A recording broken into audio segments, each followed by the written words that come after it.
Yoga in the dimensions of Vedanta, Samkhya and Patanjala Darsana. This is the topic. Krishnamacharya is considered as the father of modern day yoga. While his contributions to yoga are popular and have been brought to light in India and abroad through his prime disciples, that is Indra Devi, Patavi Joyce, B.K. Iyengar and T.K.V. Desikacharya's son, not much is known to the world about his erudite scholarship, particularly in the Darsanas. He was a Vedic scholar. He held 5 degrees of study in the Vedic tradition taken from universities. They are Vedanta Vagisha, Vedakeshari, Samkhya Yoga Shikamani, Nyayacharya and Yogacharya. He was a Vedantin and followed the Vishishtadvaita system of philosophy. The teaching in the system traces its origin to the Alvars, South Indian Vaishnavic mystics, nurtured by Sri Nathamani and established in its present day form by Swami Ramanujacharya. Sri Krishnamacharya traces his spiritual lineage to Sri Nathamani. He was born in a family which was dedicated to the teachings of Swami Vedanta Desika, a revered teacher in the spiritual lineage of Swami Ramanujacharya. Sri Krishnamacharya's great-grandfather was one of the heads of Parakala, the institution dedicated to preserve the teachings of Vishishta Advaita system of philosophy as expounded by Swami Vedanta Desika. Sri Krishnamacharya learned the Vedas and the auxiliary subjects from his father initially and later from the Parakala Math in Mysore and acquired various degrees from universities in Varanasi.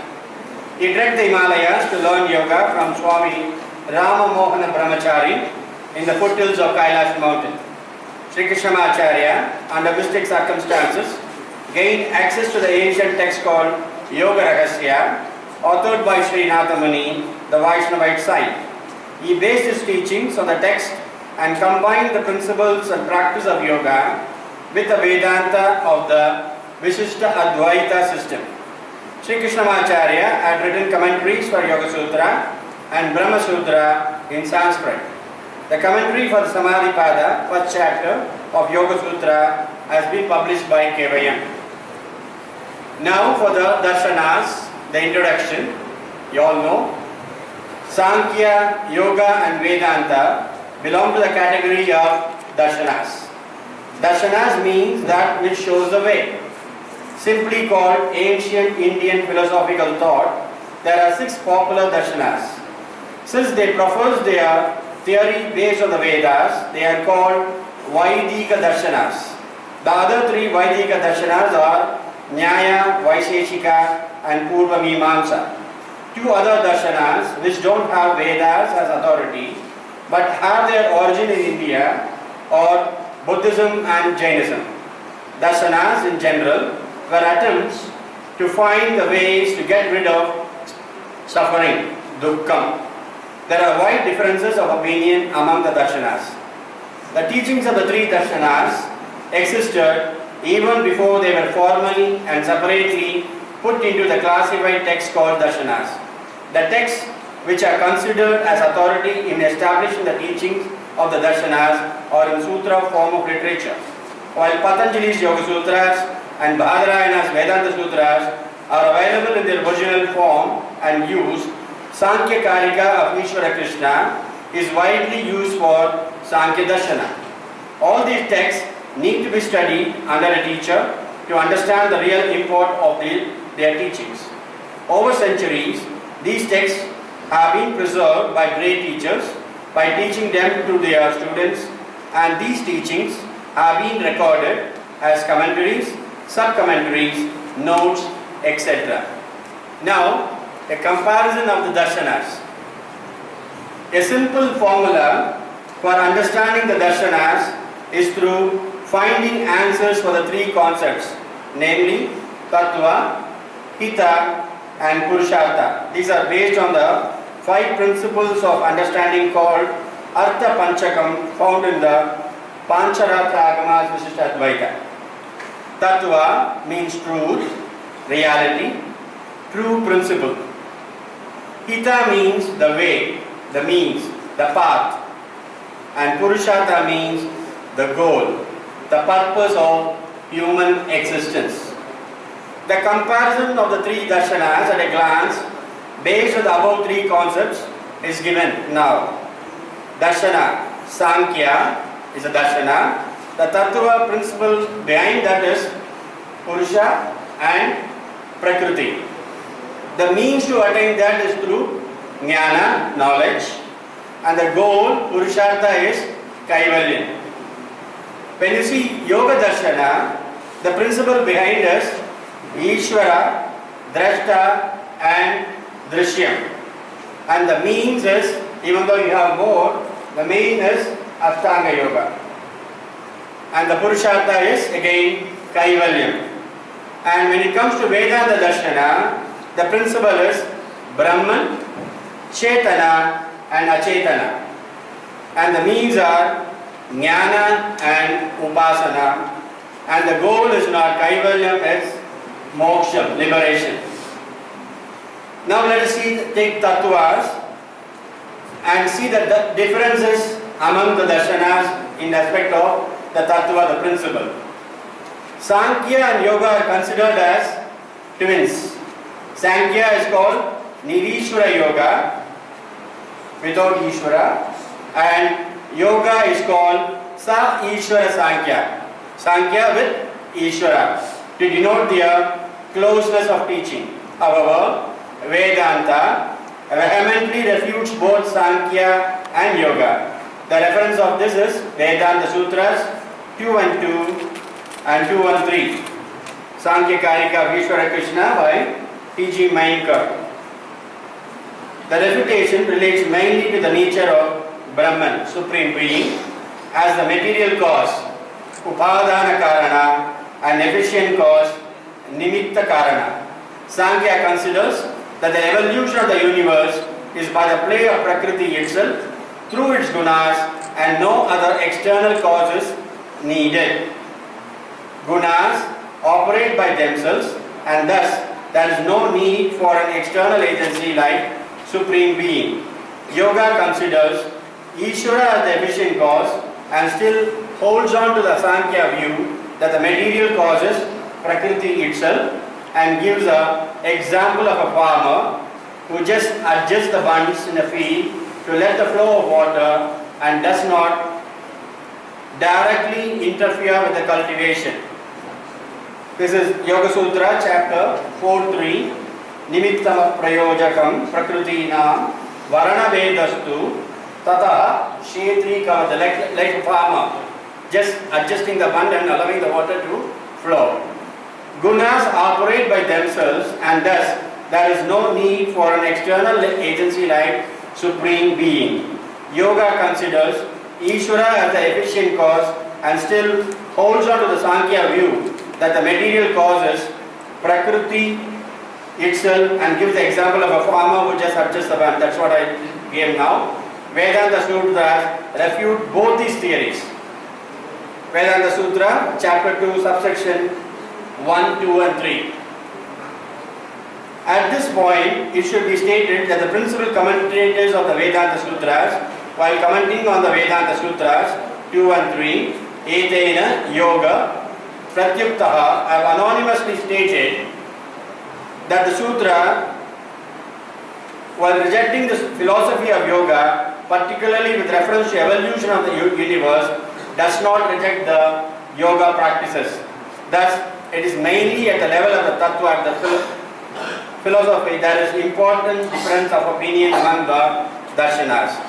While there appears to be close semblance between Samkhya and yoga, the presence of Ishvara, as Swamiji was saying now, in the Yoga Sutras make a lot of difference with regard to the concepts of the principles and practice of the respective darshana. For example, yoga has oriented a practice around Ishvara called Ishvara Pranidhana, Yoga Sutra 123. Ishvara Pranidhana gets repeated at two more places. One as a component of Kriya Yoga. Thus, Swamiji made this very easy for me by talking about it. Yoga Sutra 2.1, and again also a component of the niyama. It again comes as niyamas. Attitude to be followed by each and every individual. 232. Also, the most important difference between the Vedanta on the one side and Samkhya and Yoga on the other is that in Vedanta, the Brahman, Supreme Being, also called Ishvara, is the material cause, Upadana Karana. At the same time, the efficient cause, Nimitta Karana, and supporting cause, Sahakari Karana. This is explained with an example of a clay pot. For making a clay pot, clay material, potter efficient, and wheel and stick supporting are required. All the three are required. If the universe is like a clay pot, all the three are Brahman. Also, the Brahman, Supreme Being, enters the universe, making it his place of dwelling, and hence known as Antaryami, indweller. The Achetana, non-intelligent universe, phenomenal world for humans, the body, mind and senses, Chetana, the intelligence, soul or the body of the Brahman, Supreme Being. This is according to Visishta Advaita. Advaita considers the later two to be the unreal expressions of the former Maya. Now we go to the Hita, the difference and commonness among the Darsanas. The means or path advocated by the three Darshanas are apparently different but have a common feature in the form of Dhyana. As far as Samkhya is concerned, the means for attaining independence, Kaivalya, is the knowledge, Jnana, of the separateness of the soul, Purusha, and that nothing belongs to it. This knowledge is attained, Siddhi, through a repeated study of principles, reflective form of Dhyana. As far as Yoga Sutra is concerned, it is discriminative discernment, Viveka Kyati, which is the means of attaining independence. Yoga Sutra, chapter 2, Sutra 26. Viveka Kyati Aviplava Ano Upayaha. This discriminative discernment is attained through the practice of Ashtanga Yoga. Yoga Sutra, chapter 2, Sutra 28.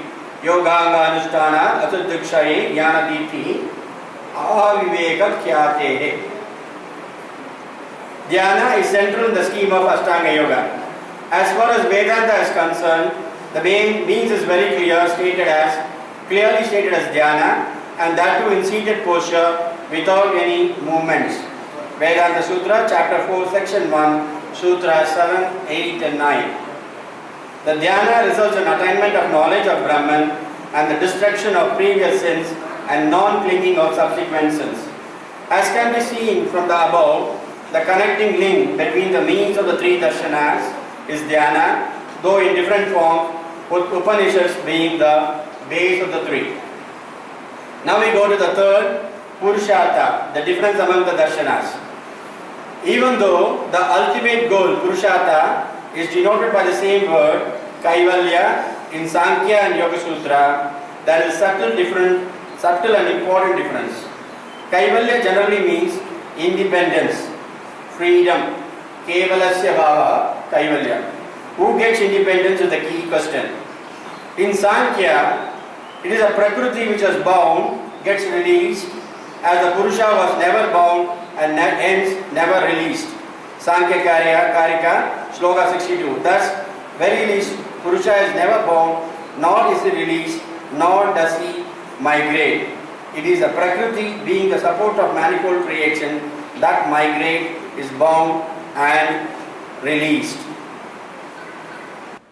As far as Yoga Sutra, it is Drashta, another name for Purusha, which was bound because of special union, Samyoga, with Drishyam, another name for Prakriti, gets independence.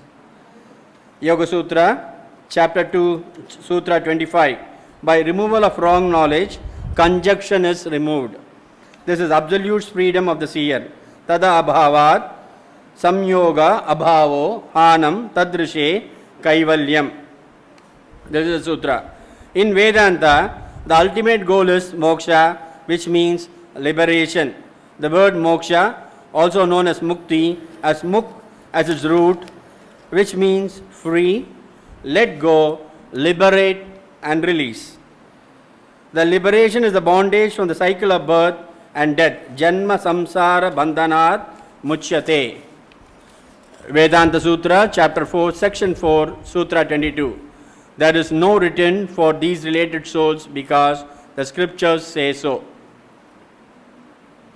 This is attained by the reaching the abode of the Brahman, Supreme Being. Even Bhagavad Gita, chapter 8, shlokas 15 and 16 emphasize this. In contrast to this, in Yoga Sutras, the state of Kaivalya does not take the yogi to the abode of Ishvara. Ishvara is just a catalyst, and that too to reach the state of Samadhi, and the yogi will have to work further on his own to reach the state of Kaivalya. Now we will see the Darsanas is epistemology and soteriology. Pramana, the way to right knowledge, is important to Darsanas in establishing their teachings. Samkhya, Yoga and Vedanta have three common pramanas, as seen in the table below. As far as Samkhya Darshana is concerned, the pramana is Drishtam, Anumanam, Aptavachanam. As far as Yoga is concerned, it is Pratyaksha, Anumana, Agama. And Vedanta, especially Vishishtadvaita, it is Pratyaksham, Anumanam and Shabdam. The references for Samkhya, it is Samkhya Karika number 4, and for Yoga Sutra, it is Chapter 1, Sutra 7, and for Vishishtadvaita, it is Yatintra Mata Deepika, Shloka 13. Epistemologically, they are common. However, in terms of the means to find an everlasting solution to suffering, dukkam, each of the darshana has laid more emphasis on one of these three forms of pramana. Here, in the final analysis, how the three darshanas prove the existence of the true principles is summarized. In Pratyaksha Pramana, direct perception, Yoga is the one. Yoga uses the Pratyaksha Pramana and the Tattva is Drashta, soul. Samkhya uses the Anumana inference to find the Purusha, soul, and Vedanta uses Agama, reliable authority, and the Agama for Samkhya is the Vedas, that the Tattva is Brahman, Supreme Being. In all the three darshanas, self-realization is the common goal. Self-realization is the realization of the true nature of the self, that it is beyond any form of suffering. In Samkhya, it is achieved by the understanding of the Prakriti and its components and postulate that which is not Prakriti is Purusha through inference. Samkhya Karika of Ishvara Krishna by D.G. Mainkar. In Vedanta, it is achieved by the realization of the Supreme Being, which has the same qualities of the soul and related to the soul. Vedanta says that the existence of the Supreme Being is to be known through the Vedas. Vedanta Sutra, chapter 113. In Yoga, it is through the experience born out of the practice of Yoga that the soul gets the facility to directly perceive itself in the mirror of the mind. Yoga Sutra, 4th chapter, Sutra 22. Chitehe aprati sankramayaha tad akara patto swabuddhi samvedanam. In Yoga, attaining the self-realization through any path can be seen to be ultimately through Viveka, when the self realizes its true nature and its difference with the false ego, which is part of the Prakriti. Now, Yogacharyas Tirumala Krishnamacharya special contribution in relating Vedanta with Yoga Sutras. I already told you that Krishnamacharya has written a commentary on the first chapter of Yoga Sutra, and it's called Yogavalli.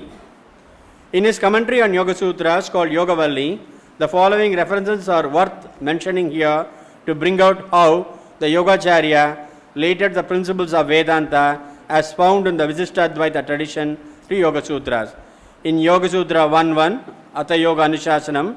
He defines yoga as a cleaning process. He calls such a samskara for getting knowledge of principle, tattva jnanam. As such, practice of yoga makes one fit for pursuing the study of Vedanta. That is what he says. Sutra 1.3. When the Tada Drashtuhu Swarupe Avasthana, when the mental activity, chitravrittis, have been controlled, the result is the direct perception of the Supreme Being, Paramatma. This is linking to the Vedanta Sutras, which talks of linking with the Supreme Being as the goal of meditation. 1.6. Pramana Viparyaya Vikalpa Nidra Smritayaha. How the mind works. He refutes the concept of Samkhya that the mind, being made up of the three gunas, works by itself. He says, it is through the will of the Supreme Being, as he was telling Sir Guruji. Will of the Supreme Being that the contact between the soul and the mind is established. And when he talks about Ishvara Pranidhana 123,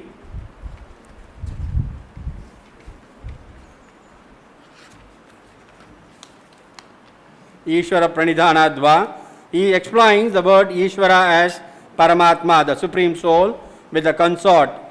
Because Krishnamacharya was worship, he is a Vaishnavite and he worshipped Narayana with his consort Lakshmi, the most auspicious couple, indicating Lord Narayana and Goddess Lakshmi. This links to the Brahman of Vedanta as seen in the Vishishtadvaita philosophy. 150.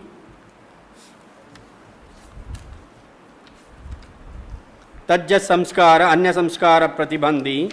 He says, the state of samadhi is attained by the soul through the grace of the Supreme Being. Again, he brings the grace for our action. In 151, Tasyapi Nirodhe Sarva Nirodha Nirbija Samadhi. The word Nirodha is explained as the total absorption of the mind in the Supreme Being through uninterrupted thoughts of the Supreme Being. The word Nirodha has a meaning of enveloping, Rud Avarane. Here the mind is totally enveloped by the thoughts of the Supreme Being. This results in the state of ecstasy, Ananda. Now for the conclusion. Therefore, be a yogi. The three darshanas exhibit difference of opinion, particularly between Vedanta on the one hand and Samkhya and Yoga on the other hand. In understanding the principles of Vedanta, traditionally, three texts are considered as authority, Prasthanatraya. They are Upanishad, Principle 10 Upanishads, Bhagavad Gita and Vedanta Sutras. Sage Vyasa, revered as the foremost teacher in the Vedic tradition, is associated with all the three texts. Among the three, Bhagavad Gita is held in high esteem as the most authoritative and reliable text and is acclaimed as Upanishad, Brahma Vidya and Yoga Shastra. In Bhagavad Gita, Samkhya, Yoga and Vedanta gets equal treatment. The term Samkhya connotes jnana and the term Yoga connotes karma. The two are given equal importance. Bhagavad Gita, chapter 3, verse 3. Lokesmin vividha nishtha pura prokta maya naga jnanam yogena sankhyanam karma yogena yoginam. More than one path is shown in Bhagavad Gita. Every one of the paths gets the adjective yoga attached to it, as Swamiji was telling before. Karma yoga, jnana yoga and bhakti yoga. Dhyana, as a form of practice, is given special importance, dedicated in one chapter, that is 6th chapter if I am right. Separately on this, Lord Krishna, the author of the Bhagavad Gita, exhorts his disciple Arjuna to remain a yogi as he considers yoga to be superior to tapas, austerity, jnana, knowledge, and karma, action. Chapter 6, verse 36. Jnana yogena sankhyanam, tapasvibhyodiko yogi, tapasvibhyo adhiko yogi, jnananibhyo bi matodikaha, karmibhyas chadiko yogi, tasmad yogi bhavarjuna. Coming at the end of the chapter 6, dedicated to dhyana, the yogi here to referred to as a dhyana yogi. Thus, by resolving the superficial differences between the three darshanas, one is able to better understand yoga in their light. The reference text used by Sri Sridharan is Samkhya Karika of Ishvara Krishna, Samkhya Karika of Ishvara Krishna with the commentary of Gaudapada, with the Tattva Kaumudi of Sri Vachaspati Mitra, Reflections of Yoga Sutra of Patanjali TKV Deshikachar, published by KVM in 2003, Brahma Sutra Sri Bhajya, published by Advaita Ashram, Calcutta, March 1978, Yogavalli author Krishnamacharya, published by KVM, reprint 2016, and Srimad Bhagavad Gita Swarupananda, published by Advaita Ashram, Calcutta, 1998. These are the references made by my teacher. Thanks for this opportunity. I thank Ishvara for making me come here and present this. Thank you, sir.